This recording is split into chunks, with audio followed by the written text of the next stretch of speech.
জামাত ইসলামের দিকে ইঙ্গিত করে দলের স্থায়ী কমিটির সদস্য মেজর হাফিজউদ্দিন আহমেদ বলেছেন, কিছু রাজনৈতিক দল যারা ৭১ সালে মুক্তিযুদ্ধের বিরোধিতা করেছিল, ৪৭ সালে পাকিস্তান আন্দোলনের বিরোধিতা করেছিল এবং সবসময় জনগণের বিপক্ষে ছিল, তারা এখন বাংলাদেশের ভাগ্য নির্ধারণ করতে চায়।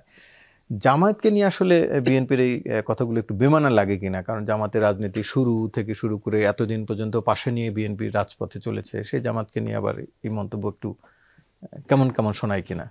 না, এটা আপনার লক্ষ্য জামাতের সাথে আমাদের জোটটা তো ছিল, এটা অস্বীকার আমরা করিনি, কিন্তু জোটটা কিসের জোট ছিল? ক্ষমতার জোট, আন্দোলনের জোট, পাশে থাকার জোট। এটা হলো আন্দোলন এবং নির্বাচনের একটা জোট ছিল। 2001 সালে ছিল নির্বাচনের জোট, পরে জামাতের মন্ত্রীও ছিল আপনার। হ্যাঁ, ওই তো আমি অস্বীকার করছি না, কিন্তু আদর্শগতভাবে বিএনপি আর জামাতের মধ্যে কি কোনো ঐক্য ছিল?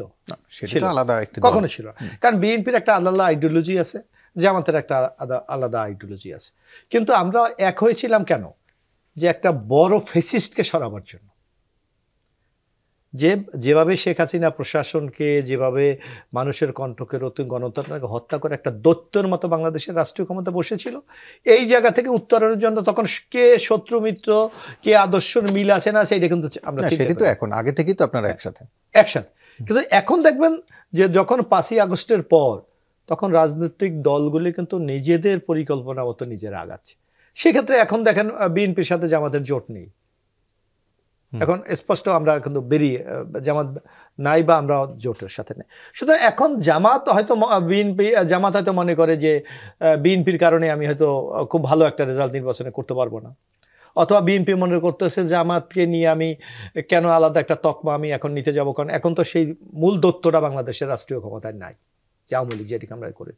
বরং এখন একটা বিএনপি, যার জন্য আপনি দেখবেন যে তার অভিজ্ঞতা থেকে যে রাষ্ট্র পরিচালনা করতে গিয়ে তার কি করা উচিত, অথবা শেখ হাসিনার এই 15 বছরের রাষ্ট্রটাকে যেভাবে ধ্বংসপ্রাপ্ত, এই জায়গা থেকে উত্তরণের জন্য বিএনপির একটা কিন্তু উপলব্ধি হয়েছে।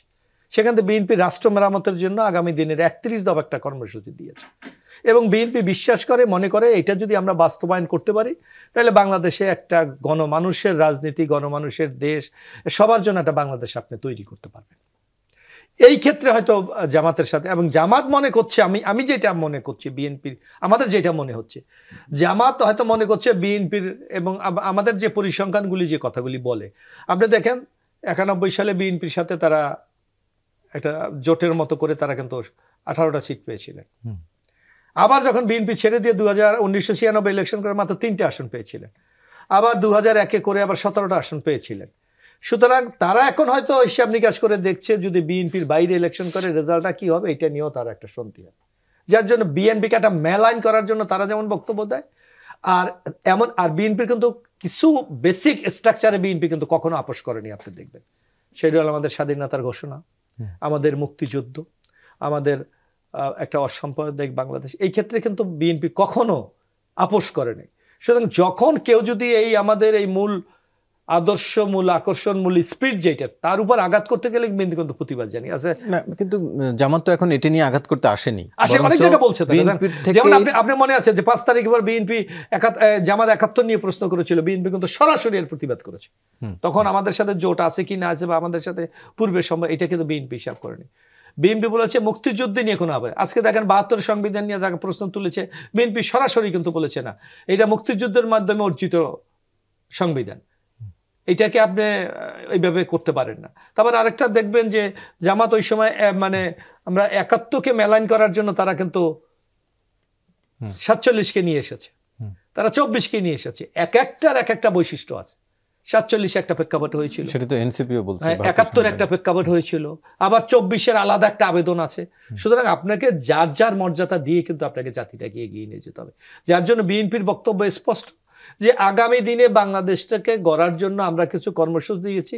যদি বাংলাদেশে একটি অবাধ সুষ্ঠু নিরপেক্ষ নির্বাচন বাংলাদেশে আগামী দিনে আমরা করতে পারি, জনগণ যদি মনে করে যে তাদের এই কর্মসূচির প্রতি তাদের সমর্থন আছে, তাহলে বিএনপির পক্ষে রায় দেবে এবং ওই অনুসারে বিএনপি আপনি দেখবেন যে আগামী দিন রাষ্ট্র পরিচালনা করতে চায়। এবং আপনি জামাতের আরেকটি বক্তব্য আপনি দেখবেন যে পিআর নিয়ে একটি কথা হচ্ছে। এখন বাংলাদেশের রাজনৈতিক কালচার তো আপনাকে বুঝতে হবে। বাংলাদেশের মানুষ দেখতে চায় তার প্রার্থীটাকে, নেতাটাকে দেখতে চায় যে সে আমার সাথে কে কমিটমেন্টটা করে, কমিটমেন্টটা আমার বাস্তবায়ন হয় কিনা। কিন্তু পিআর এই যে একটা অদৃশ্য শক্তি, তো বাংলাদেশের মানুষ অভ্যস্ত না। আমি দলকে এখানে একদিকে আপনি বলছেন যে দল মনোনয়ন বাণিজ্য করে, আমি মনে করি পিআরের মনোনয়ন বাণিজ্যর সবচেয়ে বেশি সুযোগ আছে।